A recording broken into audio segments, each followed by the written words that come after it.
we still have this strong patriarchal concept that there is a father who is the authority of everything, and I go to that father and then I am obedient, and if I'm not obedient, I'm disobedient. And that's the only possibility, instead of us being able to listen to our own intuition, and then we feel whole and we're able to make self-empowered, self-loving decisions. Now, the moment we're not self-empowered and the moment we're not self-loving, we feel a disconnect from ourselves. And then if we haven't been taught to go within to feel that disconnect, then we look for it externally. But that external thing can only ever do half the job because we're searching for connection within. Welcome to The Body Never Lies. I'm your host, Leela Lutz. Each week, myself and experts from around the world help you uncover the secret ways your body communicates with you to empower you in your own individual health journey. Pip McKay is one of Australia's most successful coaches and trainers who has helped thousands of people clear away their blocks to success and fulfill more of their potential. Pip was one of the founding members of the Australian Board of NLP and went on to create her own techniques. She pioneered Matrix Therapies in 2001 to clear parental programming so you can step into your true identity.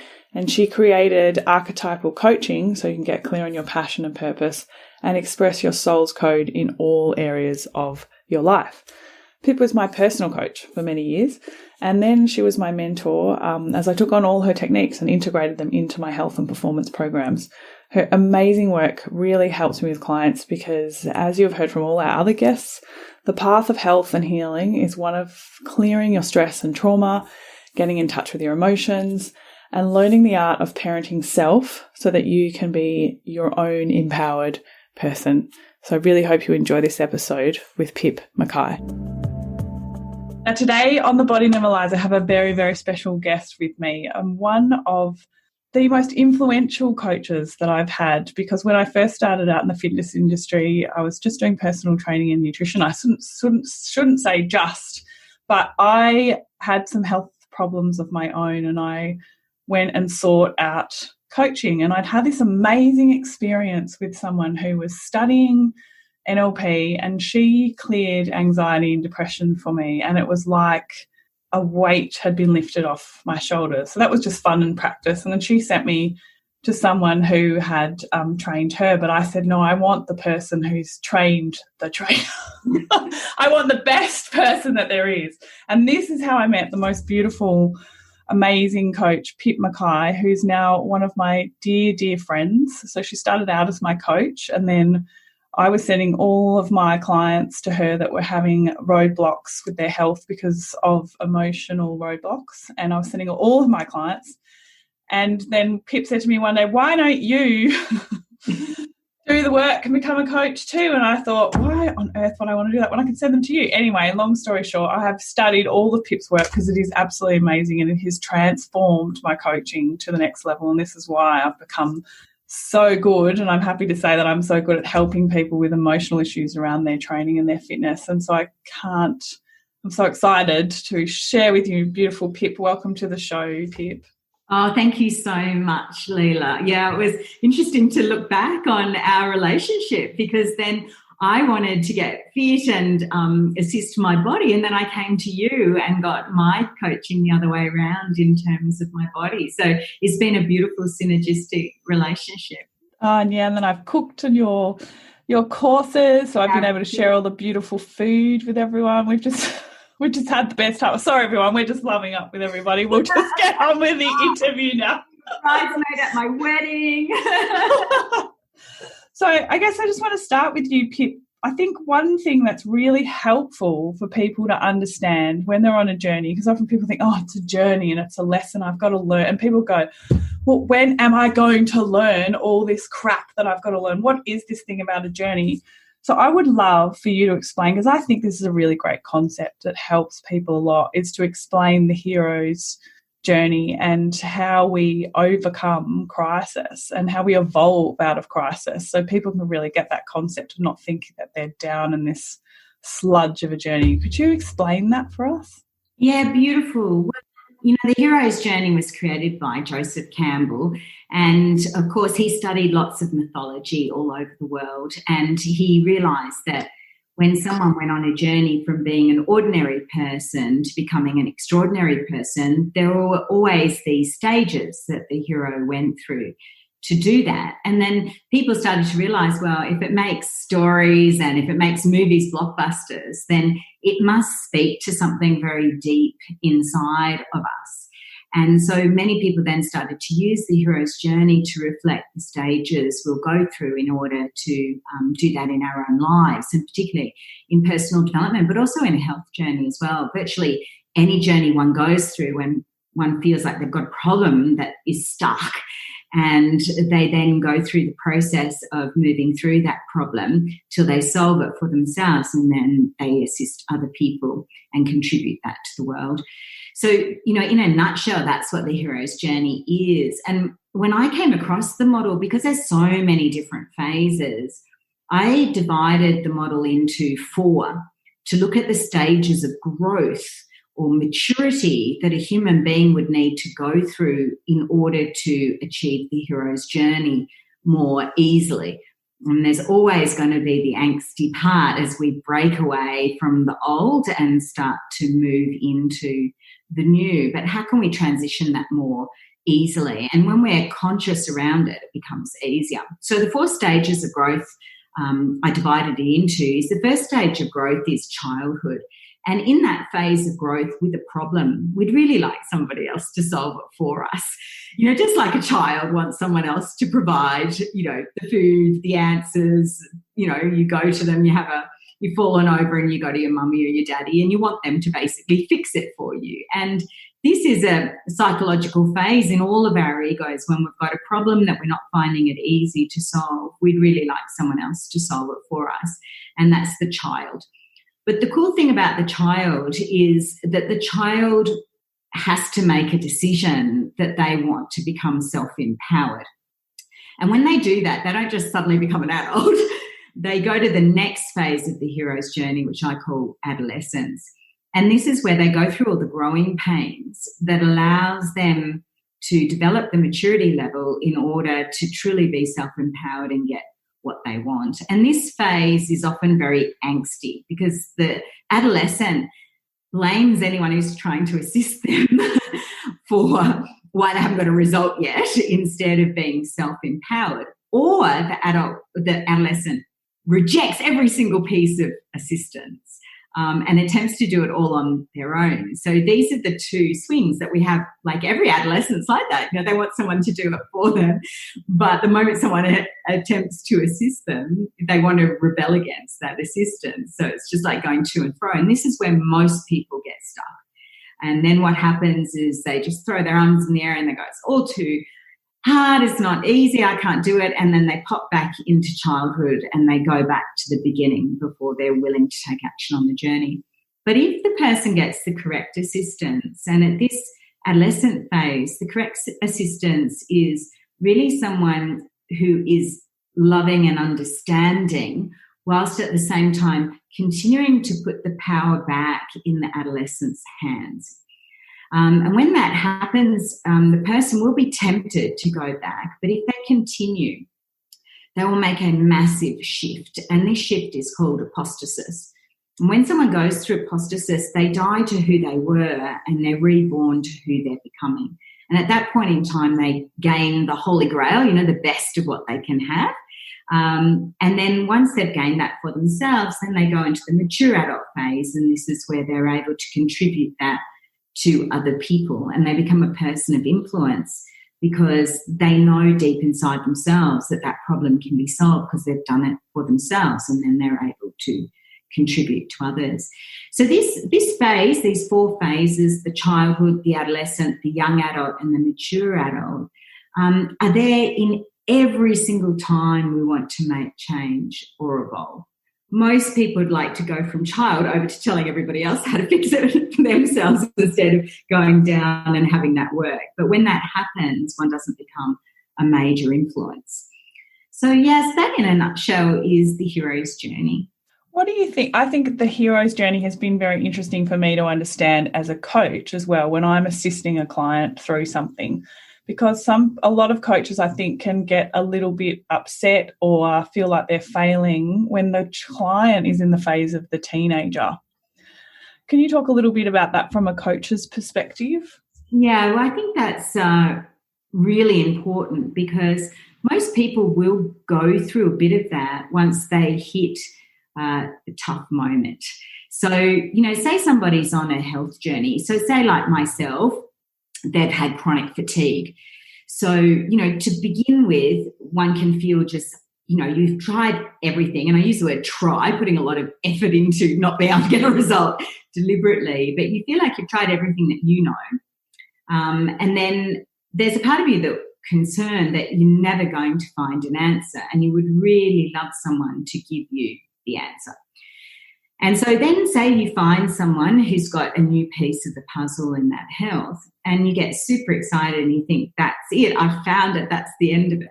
And then, you go through starting to be able to do some exercise, and then maybe you get a chronic fatigue flare and you're in bed and you're bedridden for 3 or 4 days and you're less functional than you were before.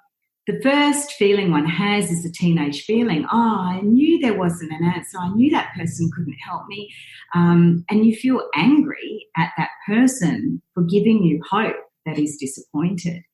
So the immediate part in the psyche is to want to blame. Now, if one's a coach, there's a few things that we can do to assist at this time. First of all, when the person's coming to us in child, we need to make sure that we're not over-promising, and we need to make sure that we're making it clear to the person that they need to monitor their own body, that they are as responsible. You're responsible for giving them great information and to support them through the journey, but they are actually responsible for their own change, and they need to monitor what's happening for them and become self-reliant, because you can't wave a magic wand and make it all happen for them. So sometimes people get so excited in the sales process, and when they're selling the client, they don't realise that they're giving the client the expectation that that person will fix it for them. And so it's very important right at the beginning to manage those expectations. Then when one's in the teenager, instead of getting defensive and instead of attempting to reframe the person and make them think positively about what's going on, the very first thing, which is what all teenagers want, is you need to really get in their shoes and understand that and go, oh, yeah, that's so frustrating when that happens. So instead of going, oh, just think positively, you've just started an exercise routine, of course there's going to be some challenges, like all that defensiveness, it just needs to start with stepping into where they are and confirming the emotion that they feel, because it is frustrating, let's face it. So being able to just honour the person's emotion and agree with whatever emotion they're currently in goes a long way, because any teenager, a real teenager out there, when you go, yeah, that's really frustrating, or yeah, it's awful when your friends suddenly turn on you and they start bullying you, that's awful. And you're not trying to find positive language, you're not attempting to do anything to change their feeling, you're just saying you are not alone in this feeling. So that's really, really important. But what happens for most coaches is suddenly they end up in their own teenager, and then they feel like, I've got to justify and prove to this person my self-worth. Or they go into child and they feel criticised by, a critical parent, is what's happening deep in the psyche. So it's very important as coaches that we ensure that we're clearing out this defensive reactions to not being lovable, not pleasing, or feeling unsafe. Oh, this person might then, go all over Facebook and complain about me. All of those need to calm, and we just need to be able to step into those shoes and honour those emotions. And then from there, step by step, lead the person through. And this is what I mean by the understanding. It's the actual feminine. There's a place for the masculine, But then there becomes a place for the feminine, and the place for the feminine is in the teenager, because we all know an authoritarian father figure is the thing that all teenagers are rebelling against. What they want to feel is understood, that someone knows exactly how they feel. So the first thing is to go, yeah, I get it. It's really frustrating. And then it goes into, I experience blah, blah, blah. So a place of vulnerability can't be rebelled against. But at the same time, we've still got to hold the body language of the leader of being respected. So as much as our voice is going into the empathy, the vulnerability, our body language needs to show, and it didn't destroy me. It didn't defeat me. And what we need to now do is just keep going, but in a more gentle way. We just pushed too hard, and that's okay. We didn't know our limits until we did that. And now we just one step at a time, and we'll get through this until the person builds up, and then they go into apostasis. I find personally with clients, because even in coaching clients in personal development, everybody comes at one point where they've repeated that pattern they thought was cleared, or they, did something that was self-sabotaging, or they, they're just like, I did it again. It's so frustrating. That is actually all part of it. That's part of change. That's part of the fact that only half the cells have changed and half the cells are old and half are new, and they're still battling inside.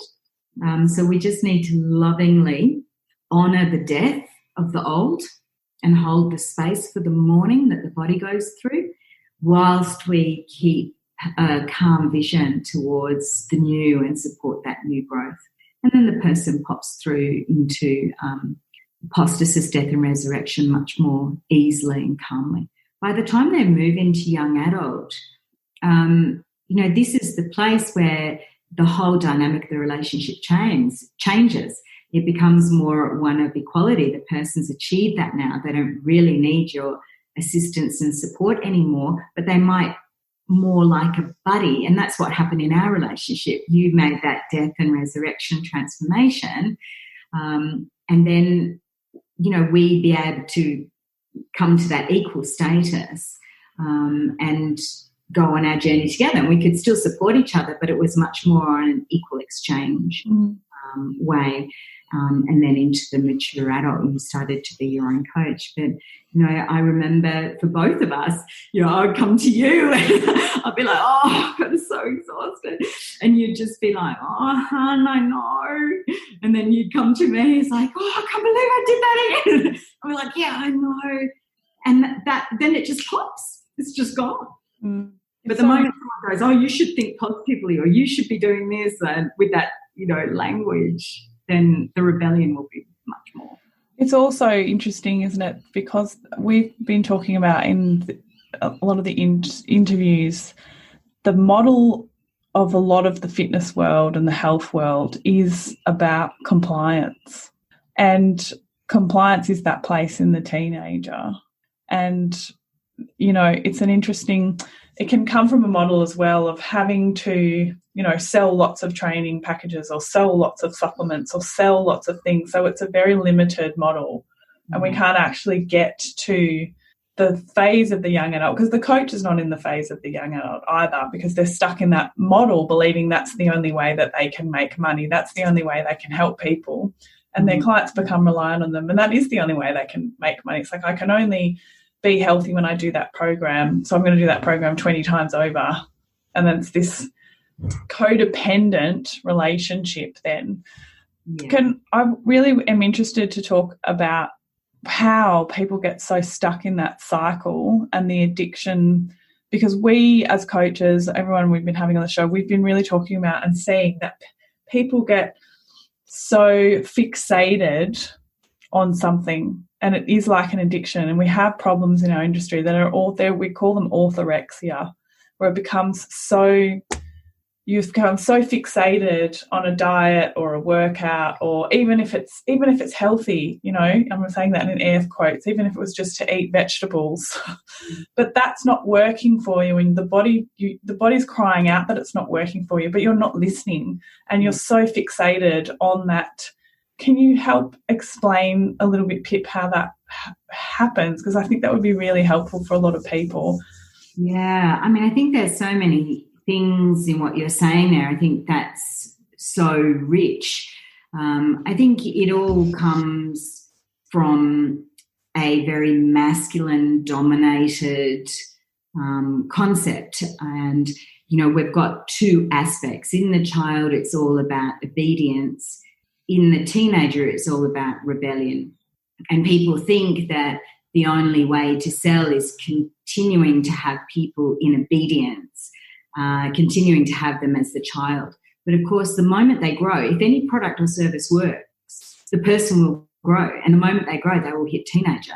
And if this compliance has been too strong in child, then the teenager will be an angry rebellion against whatever that was. And the problem is that it fits into a scarcity mentality, because people think, I've got that client and I want them to stay in child, so they stay with me forever and they're codependent forever. But any friends who are watching that person are just going to be going, wow, that person spends a lot of money and they're not really, you know, getting a result, or, you know, they are completely dependent. They can't, they're not self-motivated in any way. And people don't realise that if you help somebody through the child into teenager, and then they become the young adult where they're more independent, they will become a centre of influence that will sell you far more people and make you far more money than the single dependent client ever could. I mean, that doesn't mean you can't have a long-term relationship with that person. They can't continue to do elevated programs, but they definitely need to be moving into a self-directed, self-empowered, self-loving place rather than an obedient place. So I think, you know, it really comes from the old, and it's amazing that in our world, even today, we still have this strong patriarchal concept that there is a father who is the authority of everything, and I go to that father and then I am obedient, and if I'm not obedient, I'm disobedient. And that's the only possibility. Instead of us being able to listen to our own intuition, and a coach just helps us make it easier to go within and listen to our own intuition, and then we feel whole and we're able to make self-empowered, self-loving decisions. Now, the moment we're not self-empowered and the moment we're not self-loving, we feel a disconnect from ourselves. And then if we haven't been taught to go within to feel that disconnect, then we look for it externally. But that external thing can only ever do half the job, because we're searching for connection within. So in a relationship, for instance, if we don't love ourselves, then we go on a hero's journey to find a relationship. And so we begin in the childhood phase, where we think if we find the right relationship, I'll be happy forever after, and that'll be the end of it. And then we find a relationship, we get into the relationship. And as the relationship grows, and we go through storming, where we're being really ourselves and testing the boundaries of our relationship with the other person, and whether they can handle us not as the best girlfriend or boyfriend there ever was, but in our terrible times when we're really unhappy and cranky and shitty, you know, can the person love us then? Because that's also a part of us. That's also, you know, loving the shadow, the whole of us, not just the angel. And you know, when we go through that phase, say the person leaves us, or they can't handle us, or we're in that phase and suddenly we see another aspect of the person we don't like, we go into teenager and then blame them for why they haven't fulfilled our dream of what love should be. And then what happens for a lot of people is they go, oh, well, that was the wrong person. Instead of growing through that and developing themselves and coming through apostasis, they blame the other person, get out of the relationship, and sometimes it's not a good relationship, but they get out and then they go and attempt to find somebody else who's got that answer. instead of really going on that self-development journey. And then they become addicted. They become a serial dater. And then as their self-esteem drops, then they don't believe in love anymore. They don't believe in a relationship, but they're still desperate for connection. And then suddenly it just becomes about sex. And then it can become the person is addicted to sex because they need connection. That external gives them a little bit of a hit of connection, but it actually makes their disconnection feel worse because it's like a one-night stand. It was unfulfilling. Now they feel even worse about themselves. Now they go out and find something that's even a lower common denominator of what they really want. Now it's just an hour fling on Tinder or whatever. And it just becomes a sex addiction. But what's going on is what the person really wants is love. They don't feel self-love. They're not willing to face the pain of healing all of the things that cause them not to love themselves. And they're just looking for that fix externally that makes them feel worse and worse about themselves. And then they become more and more addicted, and it just becomes a cycle. And this is really the cycle of addiction. It gives you a little bit of what you're looking for without satisfying you at all and making you feel more dissatisfied. And then it fuels it. And it becomes worse and worse. So in order to break any addiction, the first thing we need to do is look at what is it that I really want, that I've lost all hope about having and feel is impossible, and what has caused me to feel that way. So, in my background, I definitely felt that love was impossible and that I was unlovable. And when I first started my personal development journey, it was all because I wanted to find love, and I couldn't understand why I couldn't find the right partner for me. And I had to go back to look at, well, why didn't I feel lovable? And that was because of the abuse I'd experienced as a child. And I need to go through the process of healing that abuse. And then I need to look at, how come that abuse came into my life? And it was because there were things going on with my beautiful, loving parents, but I didn't feel love for who I was or understood, or nobody was even just present for me. So I already had love wounding there. And when I searched outside for an adult who would, give me the attention I was searching for, I went out searching with the wounding that I was unlovable. So I found someone to fulfill that role that was completely untoward, but fulfilled the belief I had inside that I was unworthy and I didn't deserve love. So I had to go on a really big journey to heal not only, my childhood abuse, but I also had to heal the beliefs that seemed, innocuous, really, just the normal beliefs that lots of parents who are busy working, and a child feels neglected, or a parent's going through depression and the other parent's trying to hold all together, all of those hidden emotions. I had to then go and heal all of that. And when I was able to do that, I could really love myself, be self-loving, self-empowered. And then I found the right relationship. So it's the other way around. What stops addiction is finding inside ourselves the thing we're searching externally for in a wounded place. Yeah. I think this is a beautiful place. Thank you for sharing that story, Pip. It's really beautiful. And all of the guests have been so beautiful in sharing their vulnerabilities and how they came on their hero's journey to, become so good at what they do.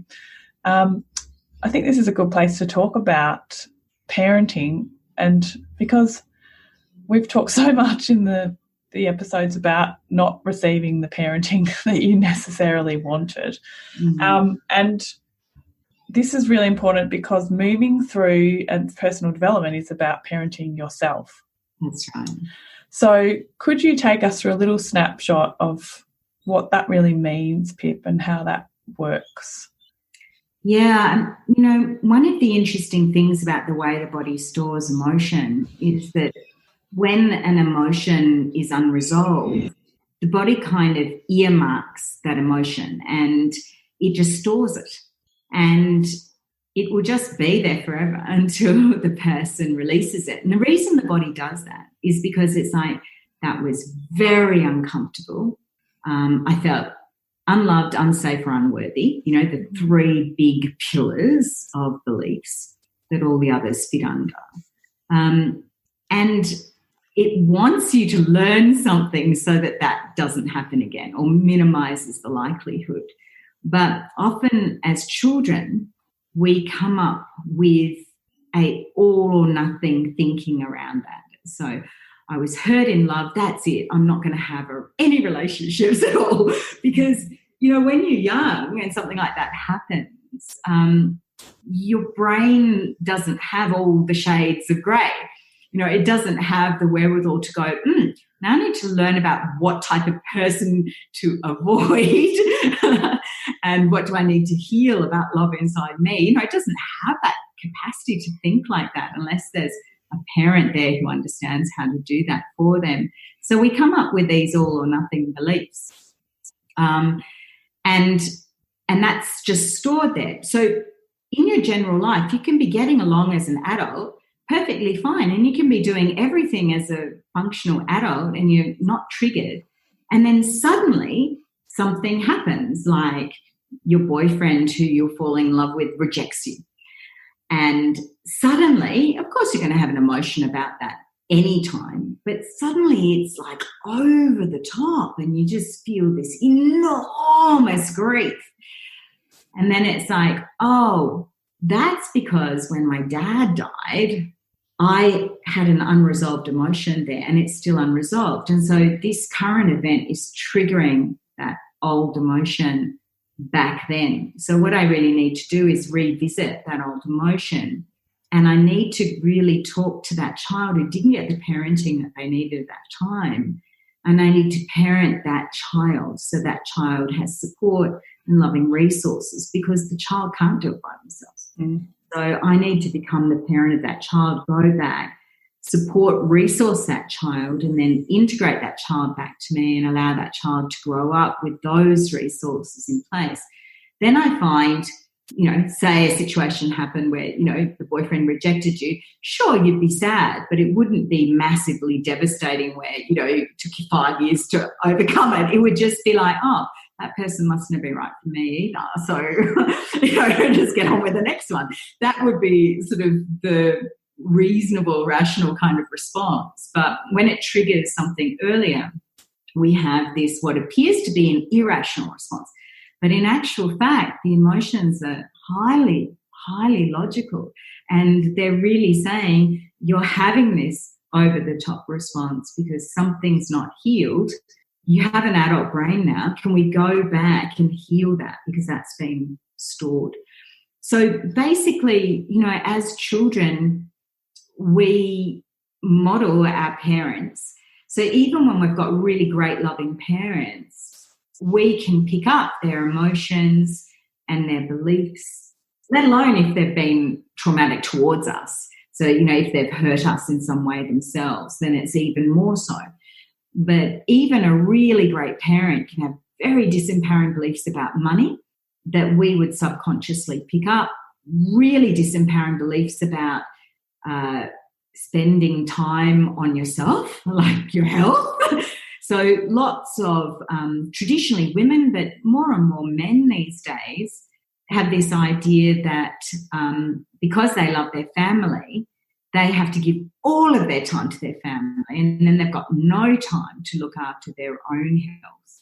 And they think that's a loving gesture to their family, to sacrifice themselves for their family.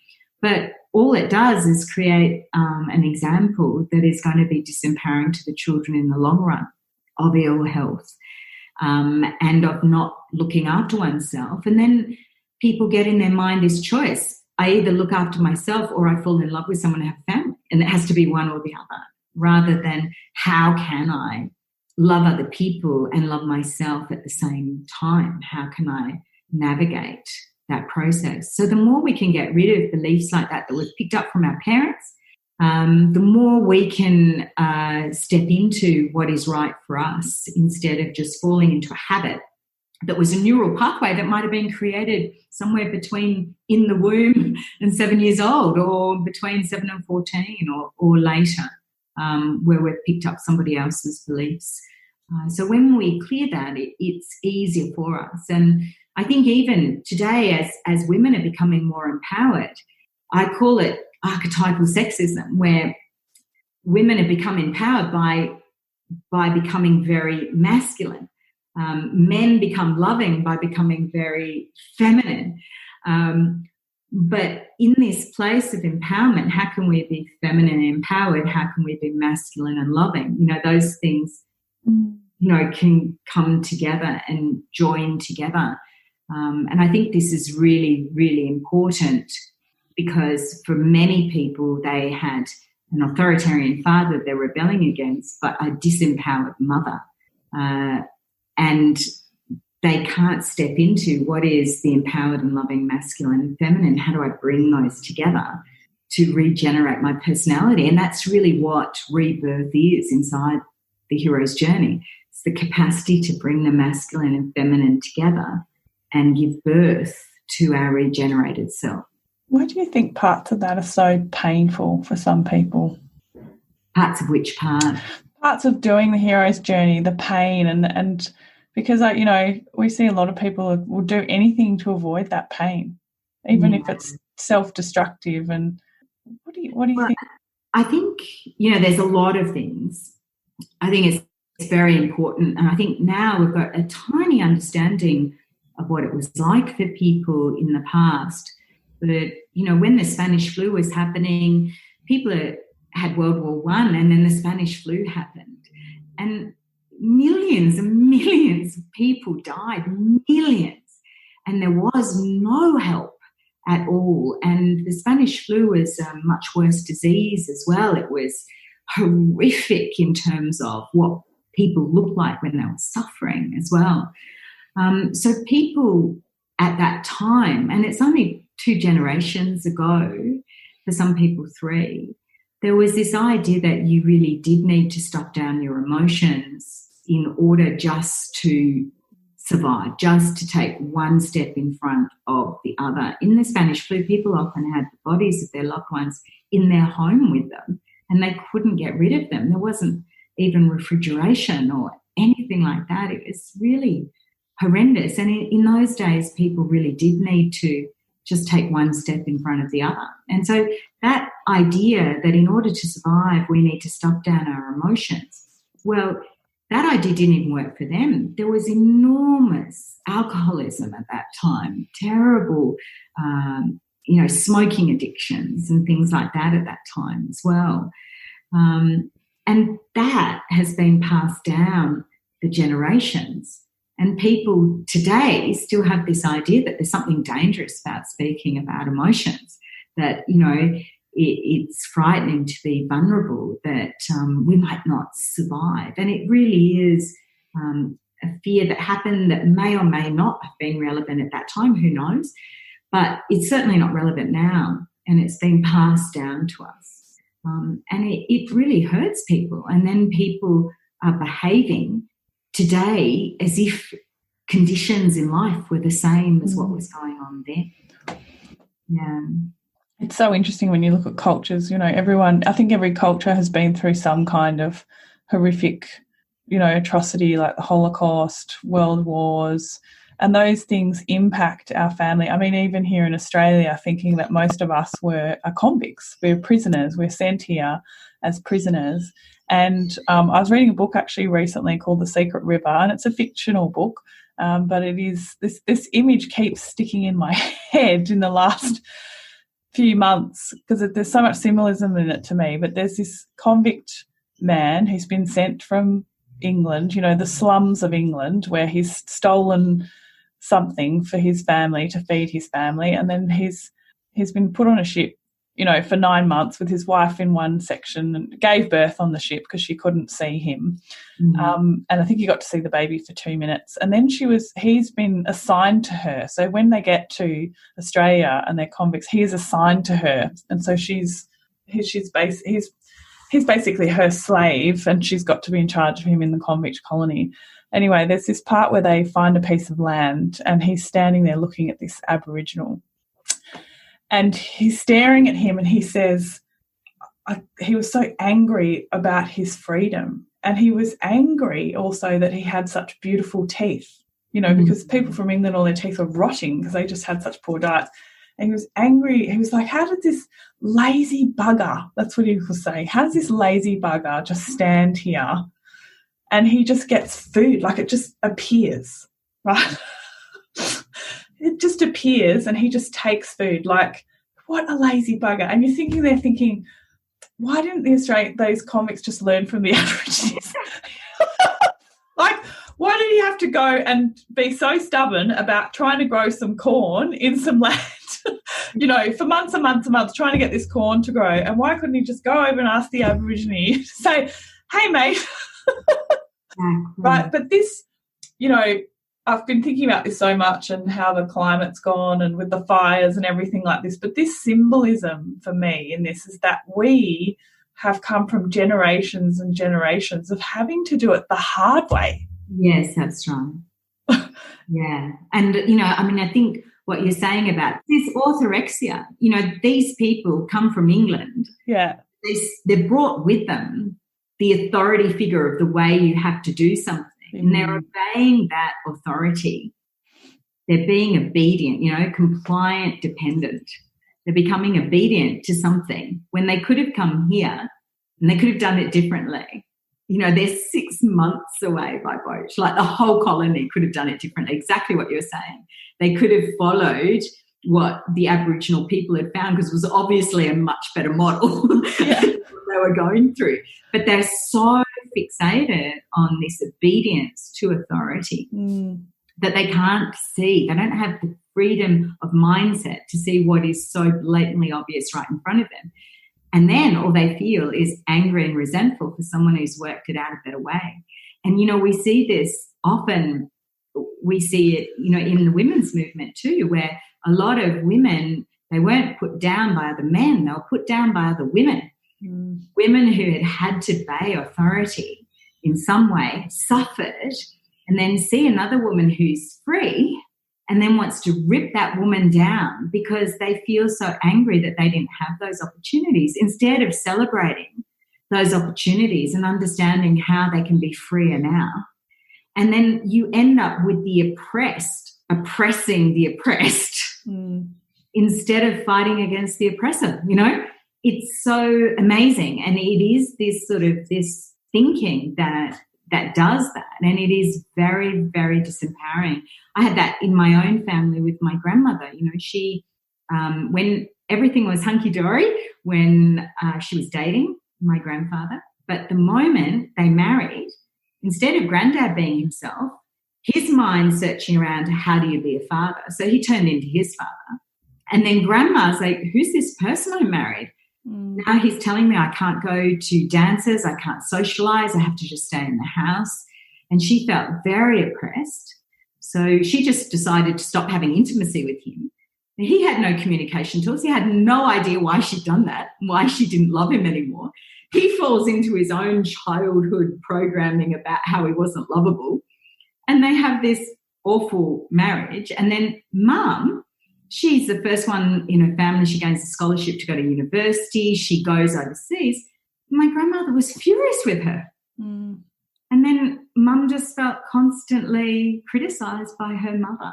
Instead of her mother being able to go, oh, wow, how fantastic. I wonder how I can gain some of that freedom for myself.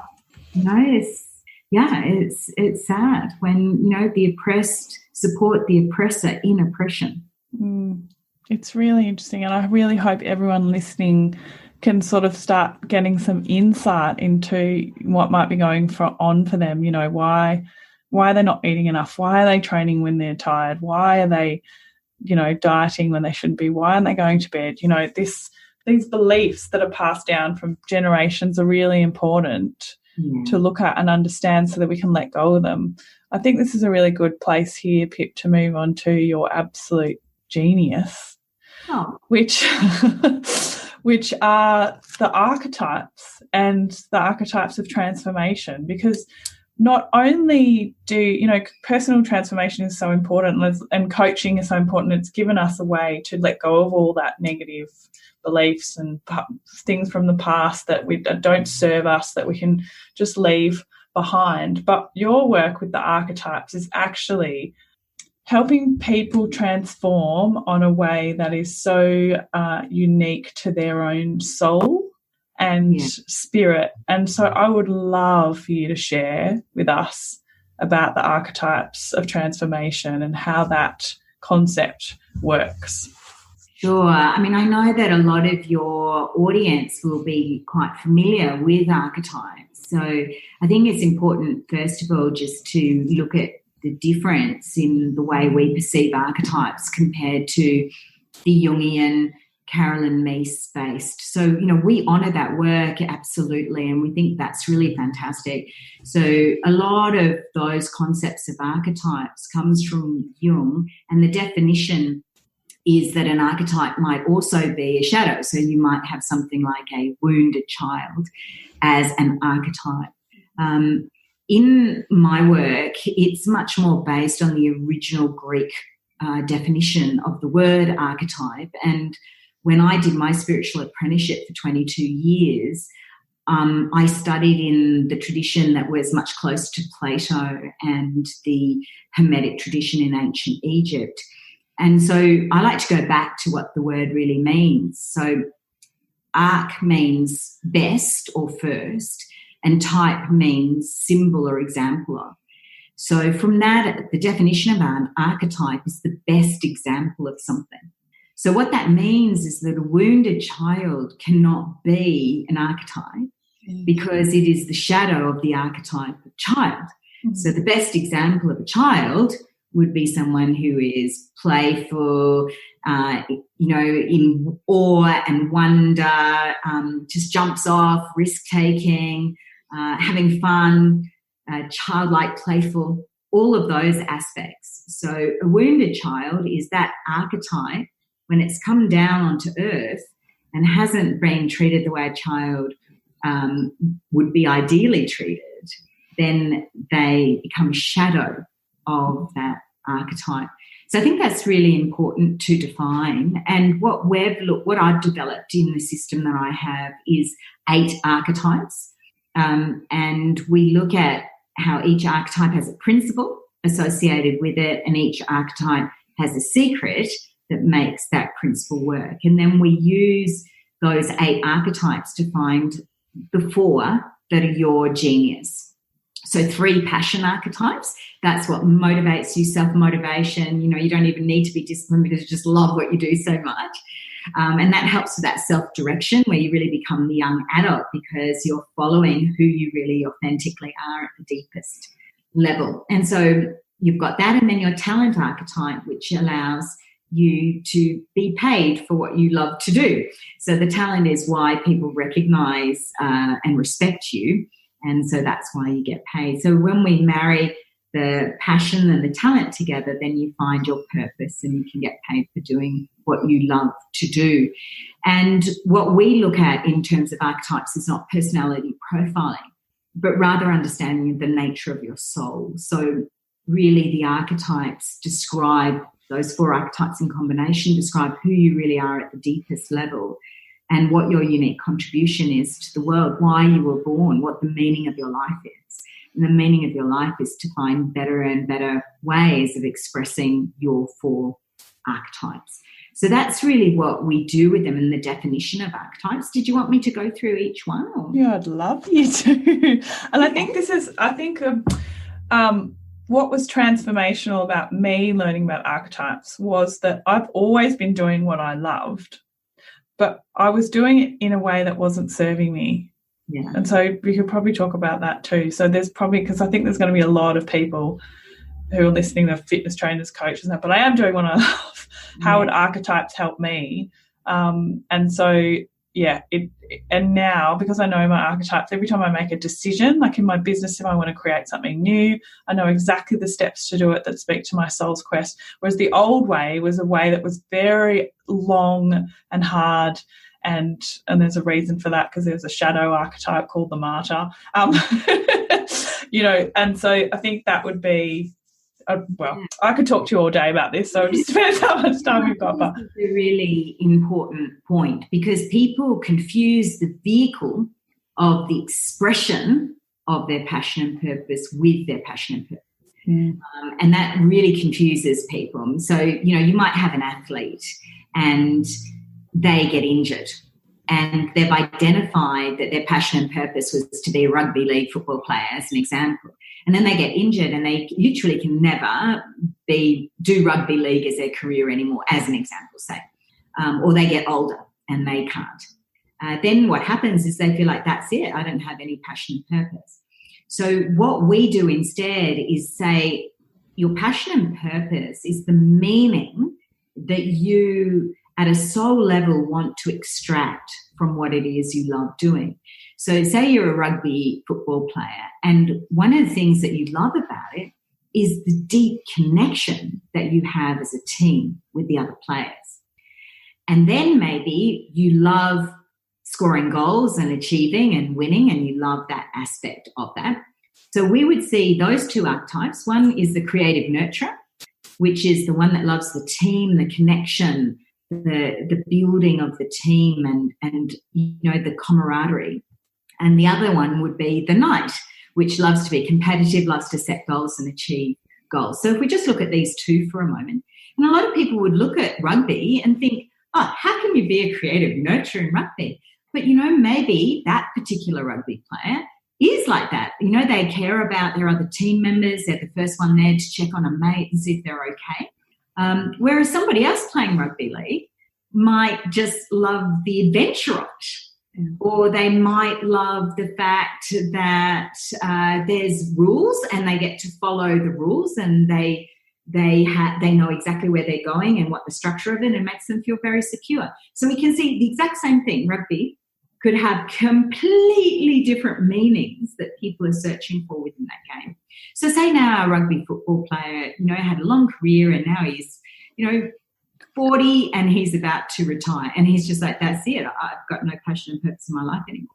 But if he understands that he loves caring for people and connecting with people and being a team player, and he loves achieving a goal, he might go, do you know what, I might set up a charity, and in this charity we might work as a team to assist disadvantaged young men, help them heal some of the angst and anger they have through team sport. And so the person can still achieve the goals that they're looking for. They're just doing it in a totally different way. And if they understand this deeper meaning that they're searching for, then it's transferable. And they never need to lose their passion and purpose. The other thing that might happen, I found this in my own business. So one of my archetypes loves new things and loves variety. And when I was in my career, when I was a teacher, it was totally fine because there was just so much variety. I would just be teaching new lessons all of the time. And then I set up my business and I started teaching NLP at that time. And then, after 5 years, I was really bored with it and I wanted to do something totally different. And at that time, I was just starting to understand about archetypes in terms of passion and purpose, and I was starting to get a bit of an inkling. And I thought to myself, do you know what? If you just give up teaching NLP completely and that's the end of it, you've built up a reputation over 5 years. You've co-founded the Australian Board of NLP. You've got an entire reputation that brings you in cash flow from NLP. Now, most people would then go, so that means I can't give it up. I have to continue to teach it. And then they start to feel more and more de-energized by their business. They're not motivated by it. They have to discipline themselves to make themselves do it. And they're like, wow, what's wrong? I thought that was my passion and purpose. What I did when I realized what was going on was I started to invite other trainers to train with me. And I started teaching new things. So that gave me the time to teach new things. Then finally those people were trained up. I passed over all of the NLP for them to teach. And I kept developing new things, which I would teach for about 5 years, get it developed as perfect as it could be, as I wanted it to be, as good as I thought it could get. I'd record it then, and then I'd teach someone else to teach it, and then I would move on to the next thing. And that way, we had this massive suite of programs we presented in our business.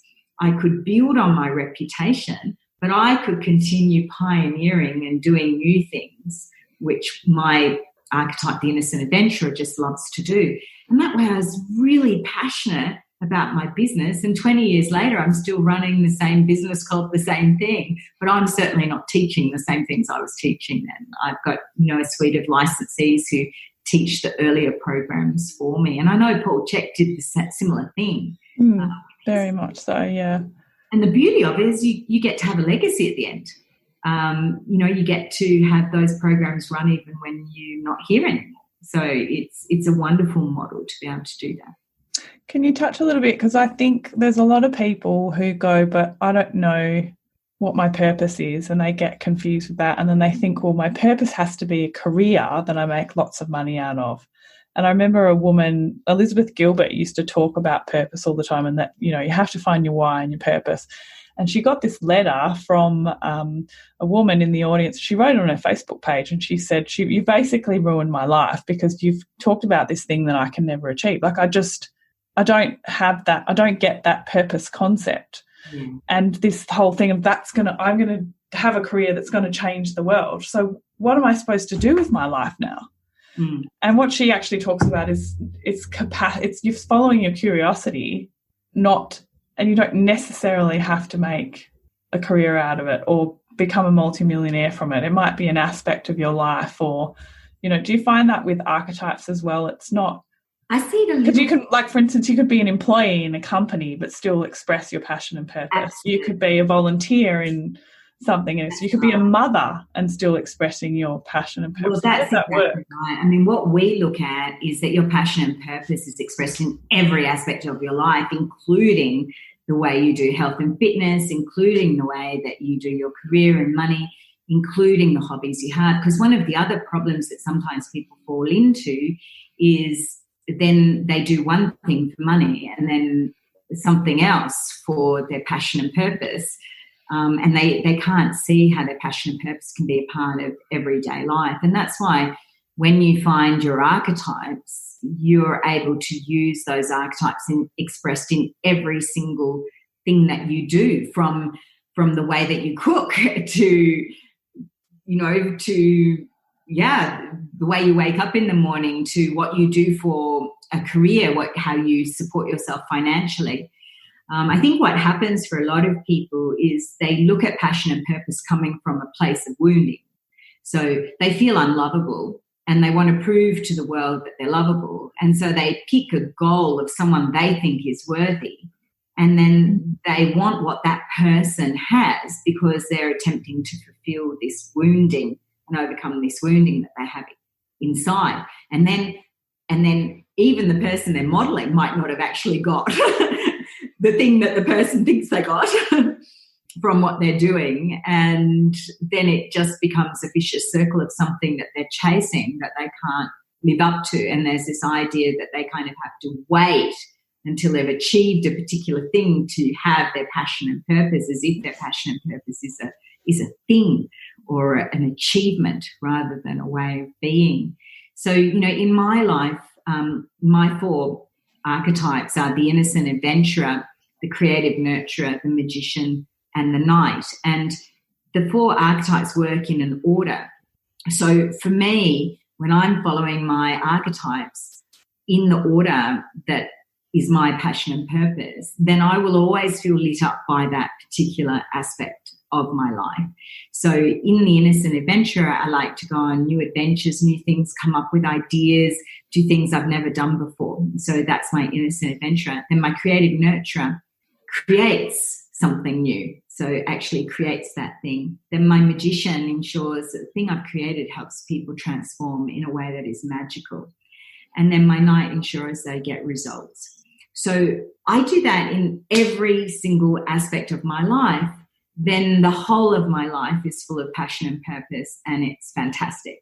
So one of the challenges I had in my life, just to give a simple example of how, that's my whole career, and my career has been that for the last, 20 odd years. That originally, before I knew what my archetypes were, I was just following, like she's saying, my curiosity. I followed what I loved.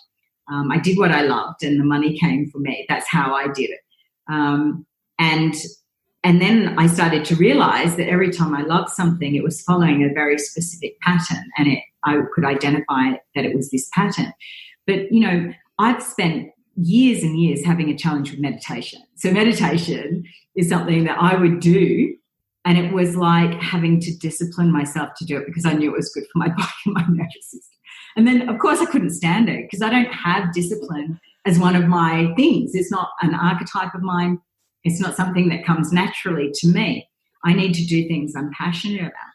And so recently I came up with a whole new program, and it was really based on finding the Holy Grail within and some of the experiences I had in southern France with Mary Magdalene and the concept of Mary Magdalene.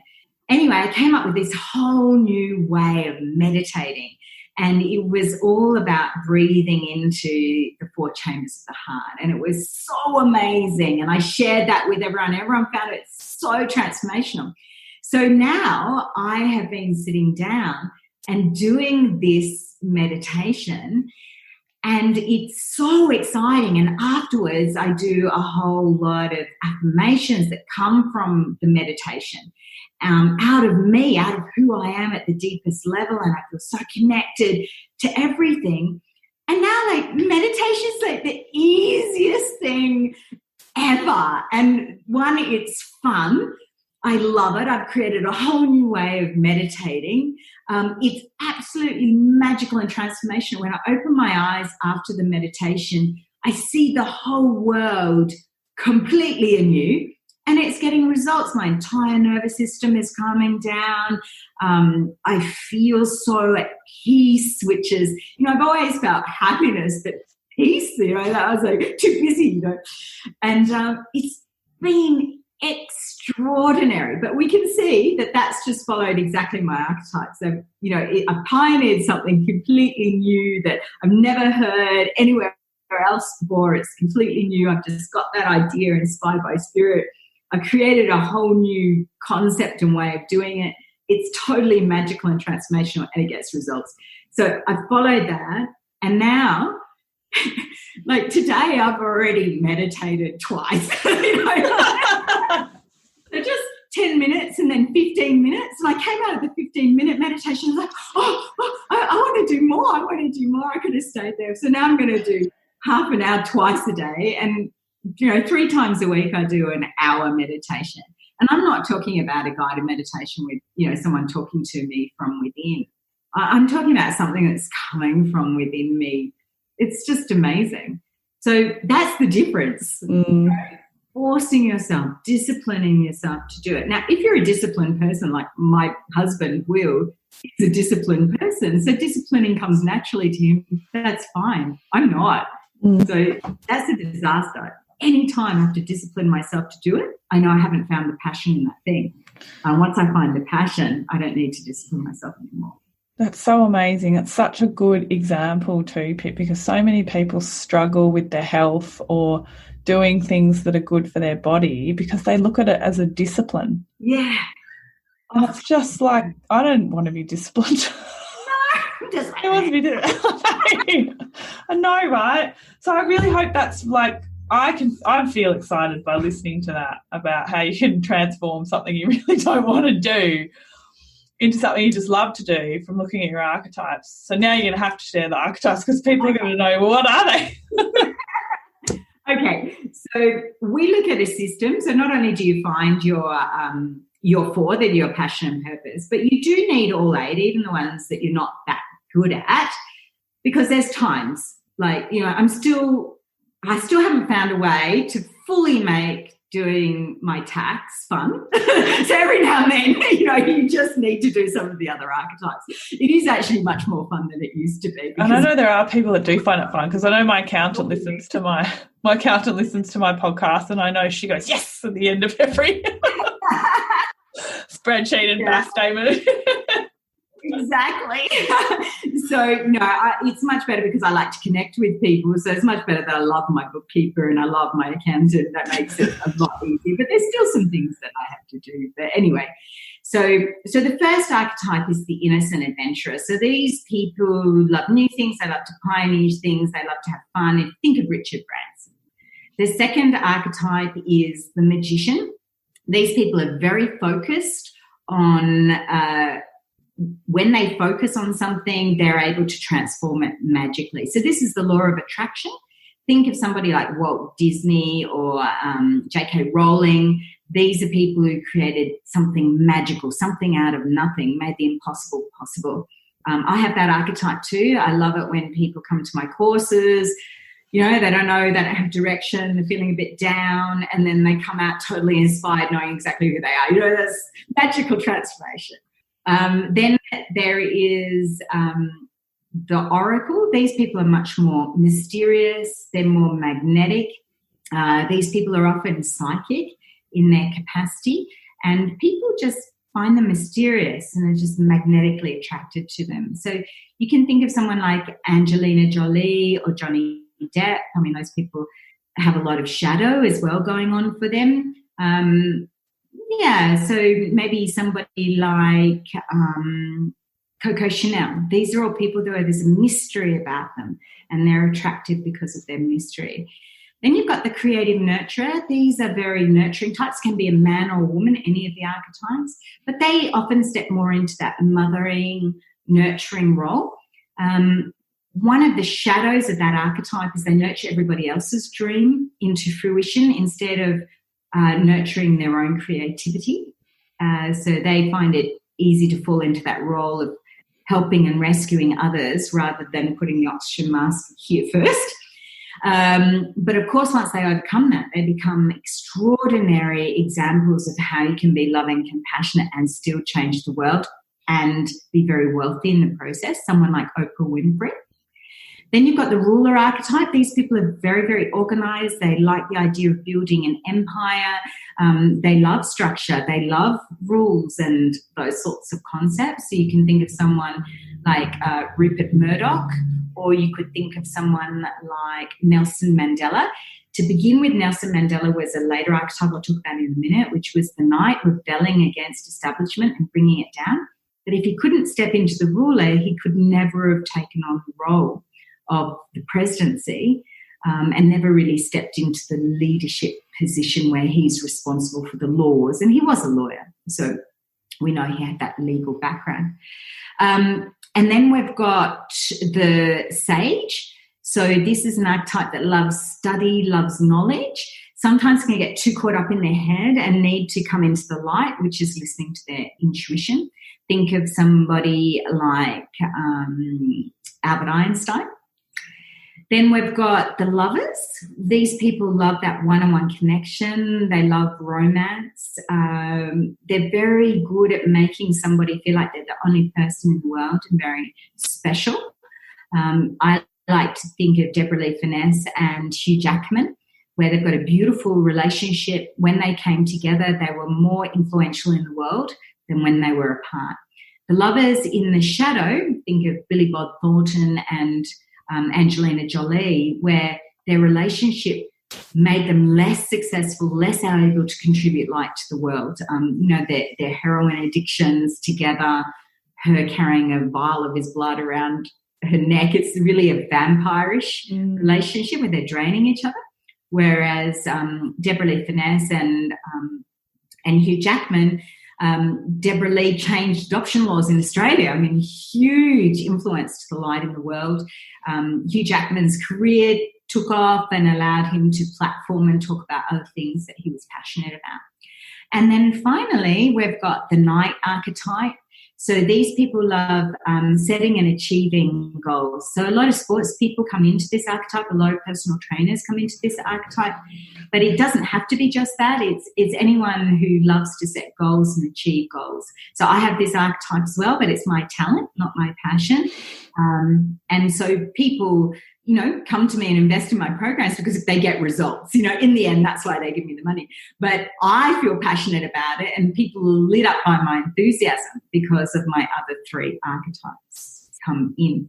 So, we do need to be able to do at least some of all of the archetypes in order to have achievement, love, and happiness and able to have all of those three in our life. And we still need to focus on our passion to contribute our genius to the world. There's such good tools and such.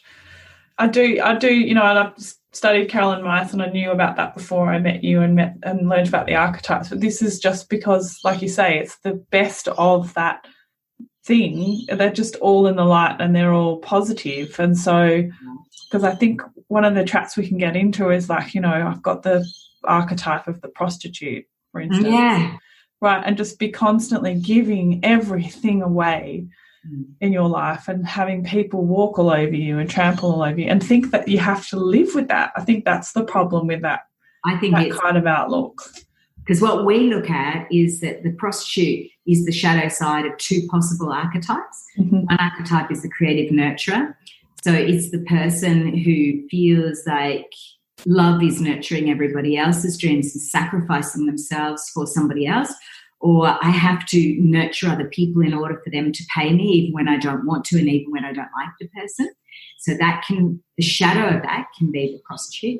Or it can be in the lover's archetype, where it's like I so desperately need love and that intimate one-on-one connection that I'm willing to sell my soul for someone to love me.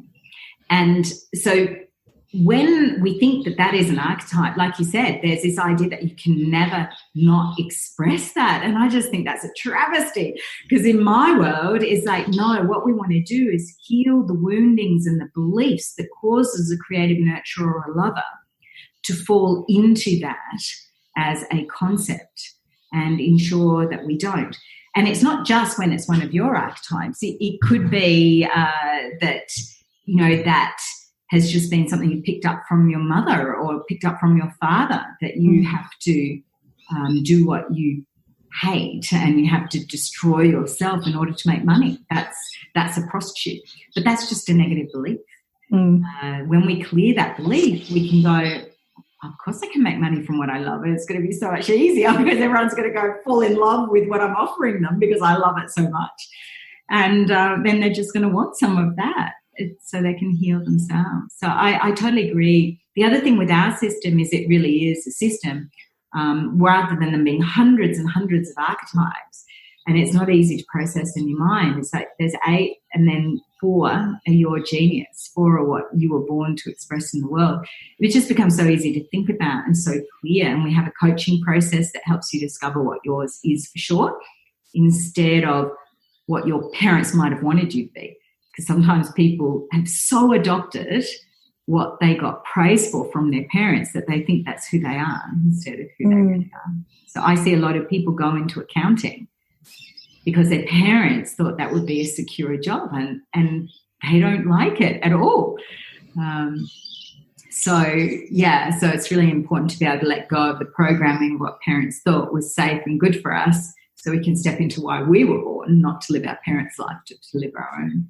I think it's also helps with a lot of sometimes we have beliefs about culture or the way that we're allowed to behave, and that actually keeps those archetypes in the dark, I guess. Like for me, you know, I had absolutely no idea, wouldn't have ever even thought for some reason, that was completely hidden to me, that my main archetype is the Oracle. And now obviously it makes complete sense to me and it just gives me permission to be who I am. But the thing that was really hard for me was going, well, the whole thing with the Oracle is to receive.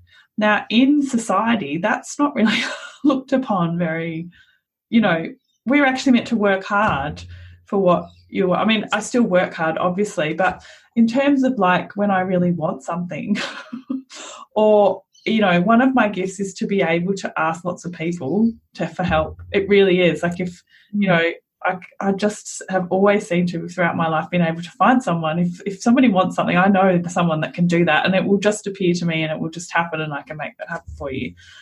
But it's almost like that's a laziness or a, you know, I think a lot of people have problems with receiving for cultural beliefs, and, you know, it's not work ethic, you know, or even that for me, knowing that if I want to create something, I actually need to go away and do nothing, absolutely nothing, switch off and have me time, bath, like all of that self-nurturing, and it's almost go into this vast cave before the idea of how it's going to come in will come in. So if I never took time out for myself, which was something that was a real problem for me, I believe that I had to work hard. I could never stop and take a rest. So I never actually got to receive the creative way that I was able to do it. And I also was doing it in a way where I was the martyr and I was just and the prostitute, I was just sacrificing myself constantly rather than just sitting back and letting everything come to me.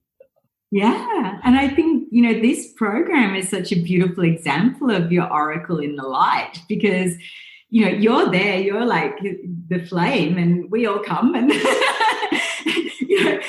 come and you're there asking questions, receiving, but in that place of you receiving, you're giving out to all these people with your extraordinarily successful podcast in such a short time, because you're doing that. You're holding the space, you're being magnetic, and people are drawn to you. And then that becomes what is amazing for the world. But it is counterintuitive for the Western world, which believes you have to go out all the time, seek and earn and do and work to get the things that you want. And I mean, if somebody is a night archetype, well, and that's how their genius flow starts, well, that would be true for them. But it's certainly not true for most people. And I could really relate to what you're saying, because one of the places I get ideas is going on an adventure, so I go on a holiday, and that's usually the place I get my best ideas, which then later down the track I earn money from. And I remember, having a business coach, and they were talking about budget, and I, sat down and did it all because I thought that must be how you become successful in business. And I was like, okay, I can't go on a holiday until I hit this target. And so for a couple of years, I didn't have a holiday at all, and I was so miserable. And those 2 years, I didn't make hardly anything. And suddenly I realised, because this was before I knew archetypes properly and understood it, I was just like, oh, that's it. I just got jack of it, and I was like, oh, I'm just going to go on a holiday. I don't care. I'm going to put on my credit card. And I just went off. I came up with this amazing idea. I came back and made more money from that idea than I had in the first 2 years put together. So I think this is really true. Our connection of our capacity to make money really sits with our genius. And when we're attempting to make money in a way that isn't our genius, then it is really, really hard work. And like you're saying, it doesn't mean that you're not doing stuff. It's just that it becomes self-sustaining because you have so much passionate about it, and people feel that passion. It's so much easier to magnetize people towards you. So yeah, I think that's really true. I mean, you could have sat there and gone, okay, I'm going to make every single online program myself, which of course you do and you can do, but it could be, or maybe I could invite a whole bunch of guests. They could all help me to create a podcast, and maybe then there could be a whole heap of online programs coming off that. It's such a different approach. It's not my approach, but it's your approach. It's right for you. Wouldn't be right for me, but could be right for someone out there who's listening. And this is why it's so important to understand us, how we work, because you couldn't do it like I do it, and I couldn't do it like you do it. But we could learn from each other, and we could have a synergistic relationship as we do. So, yeah, I think that's a really powerful insight, what you're saying there. I think there's too, because there's the cultural aspect, but then there's also how many times have we received something that we didn't want to receive that hurt us? So, there's a deep emotional clearing, and then there's clearing the cultural programming. Both those things need to be cleared to receive what you did. I think it's really interesting too, because it's such an insight into yourself to know about what makes you tick and what is going to work in any given situation. Like, it really helps me make decisions. And it also helps me not get upset about stuff too, because you sort of feel like this is going to be, I don't know if I've talked to you about this yet, but this is going to be a funny story. So I was bridesmaid at Pip's wedding. This is how much we love each other now, how much good friends we are. And I was looking at the list. So Pip is super, super organised, the most organised bride you've ever met in your entire life. And you've obviously used your genius and your archetypes to do this, to get so organised so that on the day you didn't have anything to do. Yeah, that's right. Literally, I've never met a bride who's like so organised. So on the day, she had nothing to do, nothing to worry about. And I was looking at this horse and carriage. That's right. Get into this dream wedding. She got into her horse and carriage. That was it. She didn't worry about anything. The most calm bride I've ever seen. Anyway, I'm looking at this list weeks before, and I'm looking at this thing, and I'm going, there's nothing for me to do on here. But I don't know if you consciously notice this. And I'm looking at this going, I'm so good at doing things. Why doesn't she want me to do things? It's really weird. But then on the day, and I think you knew this. You totally knew this. One of the talents of the oracle is when the shit hits the fan, they just organise everything and tell everybody what to do, and they just make it happen. And not that there was any disaster on the day, but I really feel like on the day you sort of made me afraid to be that person because I had nothing else to worry about. So I was able to completely think clearly and just, you know, I saw that someone was struggling with something so I could help them, and I saw this and you know, at one point your blood sugar crashed, so I was like, someone get some food and just... That's exactly it. That's exactly it. It's like all the, you know, like the oracle is able to find the hidden problems or the things that wouldn't be obvious and then bring that to light and do something about that. It was absolutely exactly. I wanted you to be free to be able to, you know, go here, do that, follow your, you know, your intuition, your psychic capacity, you know, and all of that. And yeah, that's exactly right. So I knew it. I was like, after the day when I was like, she did that on purpose. Like Blackadder. It was a cunning plan. It was a cunning plan. Yeah, it was so beautiful. And, you know, you were exactly there, you know, when my dress couldn't get unhooked to go down the aisle. Or you ripped the back of your dress off. My dress and it needed all fixing afterwards. And you were like... Not to mention, one of the things I hadn't worked out was how I was going to go to the bathroom in that massive dress. Like a prince. And you knew that I'd look at the schedule and go, Pip needs to go to the bathroom at some stage. And I kept saying to you, right, Pip, we need to go to the bathroom. I think I even called you Philippa at one stage. Philippa, you need to go to the bathroom. And you looked at me and went, no, it's okay. No, we're going now. We got there. And you went, oh, yeah, I couldn't do this by myself. Too intimate now. Too intimate. But everybody needs an oracle in their life. Oh, they absolutely do. And there's also, you know, I think one of the things I love about the oracle as well is that, you know, in a moment, you know, when you're feeling not good, you know that the oracle can hold that emotional space for you because they're not afraid of the dark. And, you know, everybody needs a friend like that. You know, everyone needs a friend that when it's crappy, they're not going to try and jolly you out of it. They can just sit with you in the dark and just hold your hand. I just think that is such a deeply missing, important talent and genius that very few people have, but you definitely have that capacity. And so it means that, you know, people who are good friends with you never have to put on a face, you know, never have to feel like, oh, this is going to be too much for you, or, oh, you know, you might be going through your own, so you can't listen to me about this or whatever. It's just never something that comes into someone's mind because you just know that you can be completely vulnerable with you. And I think most people don't find it easy to be vulnerable because they've been vulnerable in the past and somebody's hurt them or someone hasn't understood them or someone's attempted to make them do something they don't want to do when they're really vulnerable and all they want is understanding.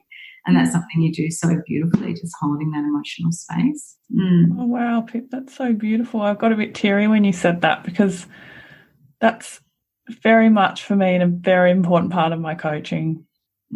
Very, very much so. And you just helped me realise again. I never thought about that with the oracle, but you just helped me realise again why I absolutely am living my passion and purpose and why I'm really good at it as well. So thank you again for your amazing archetypes.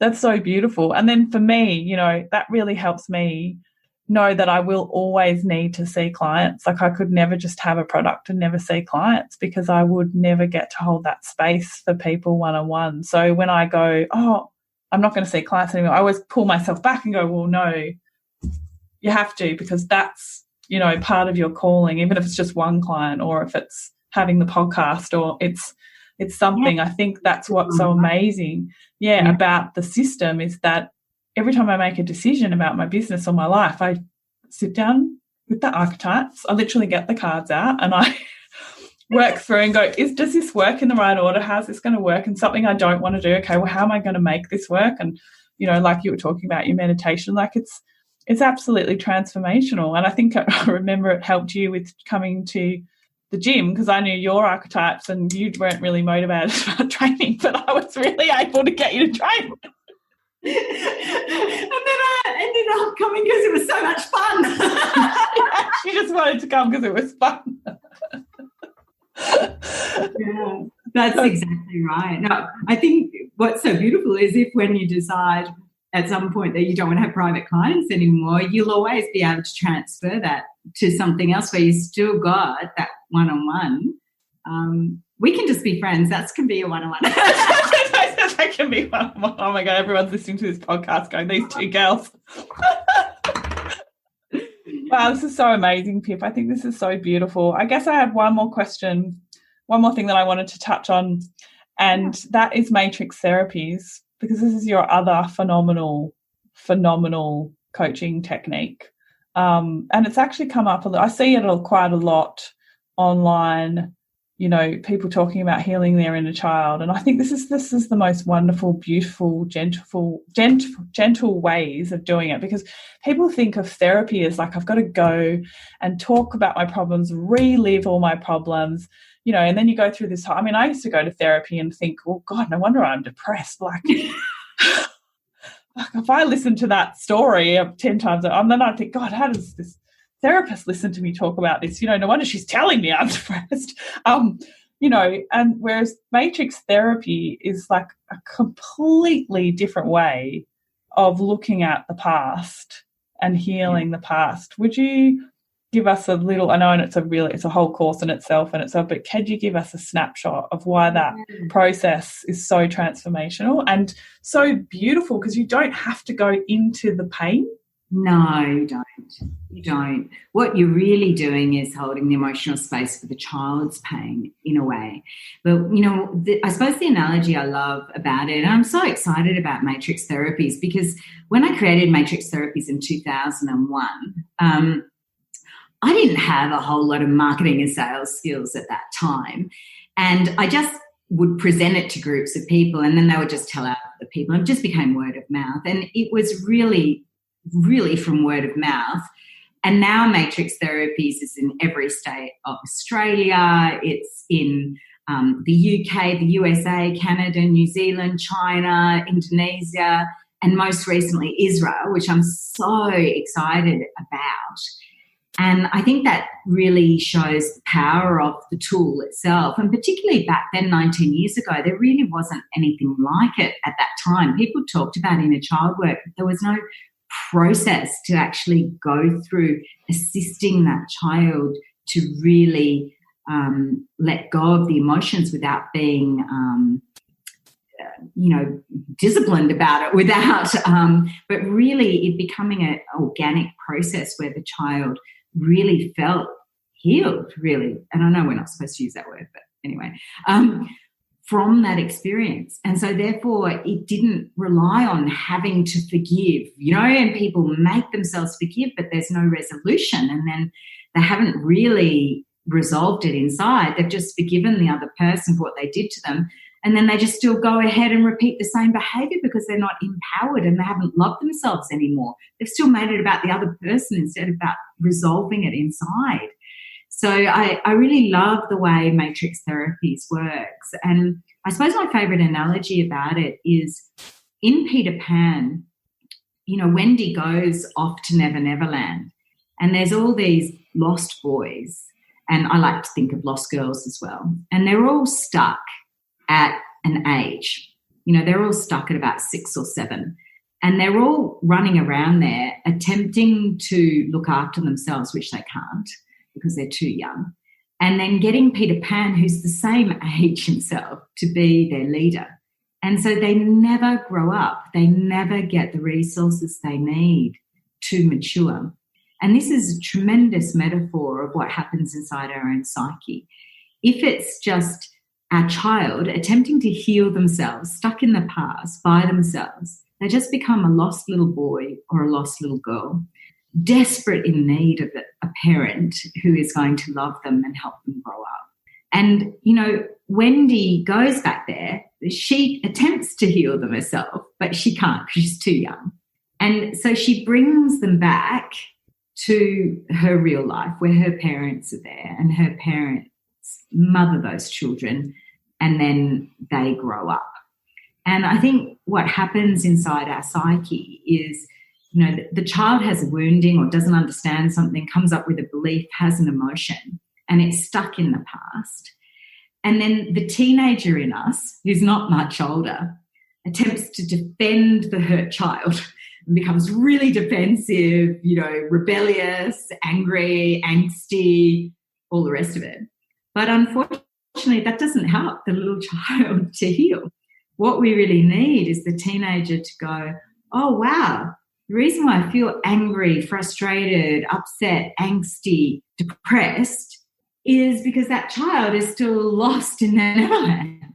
I can go there and be with that child, but I can't heal that child. I don't have the resources, but maybe I can bring this child to myself as an adult and get my adult to parent that child. And then that child can truly grow up. And then that child can enter the world inside of us completely resourced, completely healed, and able to have mature, loving, intimate and friendship relationships and go out into the world and, contribute to the world. And I think it's so interesting in that story that, Peter Pan's got distracted and years later he comes back and he thinks he's meeting Wendy, but he's actually meeting Wendy's child. And Peter Pan never stopped to grow up. He just escaped for the whole of his life. And sure, he never had to face the pain inside of him because he just distracted himself all the time. But he never grew up, and therefore he never experienced love. And Wendy and one of the lost boys decided to go through that process of growing up, to go through the hero's journey. And they grew up and they came together and they knew love and they had their own children. And Peter Pan's just really a lost little boy escaping for the whole of his life. And I think this is the power. I remember reading somewhere someone who said, say you were travelled in light years and you, in that light year travel, you always remained young. And say in 40 years' time you came back and you were young and all the people you left behind, they were all in their 60s, who would be happier? And, the person answered, oh, well, the person who went away and was, came back and remains 20 even now. And he's like, no, because they didn't have a life. They didn't have a full life. They were just asleep. Whereas the person who stayed on earth had a full life, and it doesn't have to be children, but experienced life, and they grew up, and yes, they grow old, but they grow old knowing that their life has meaning. The other person just stayed immature.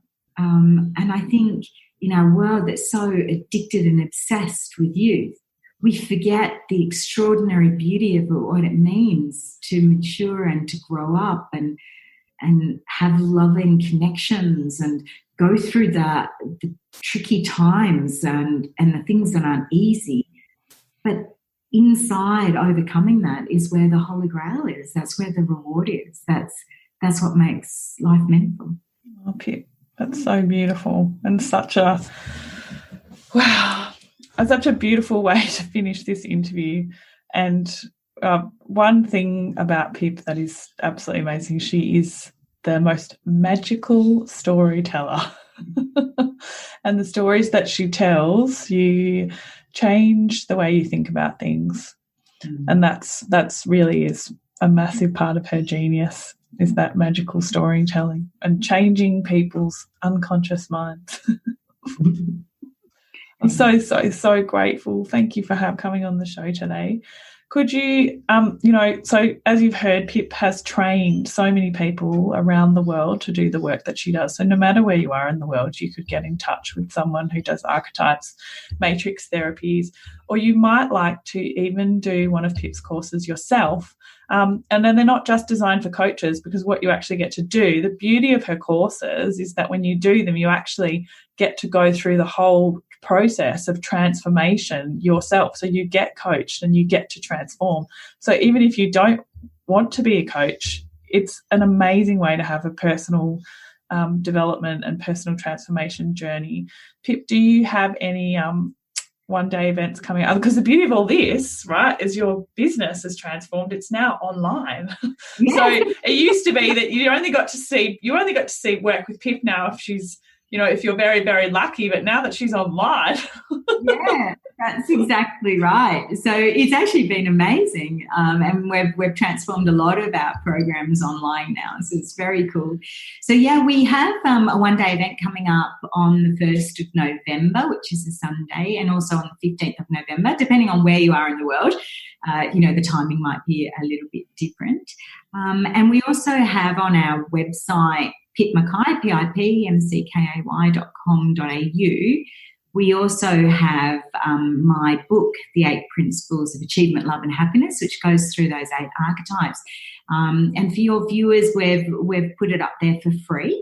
So they can, for a short week, a couple of weeks, they can just... thank you. Free. And it's the whole book, the entire PDF Kindle version of the whole book. Completely free. So yeah, so there's a couple of things and a couple of ways to be in contact with us.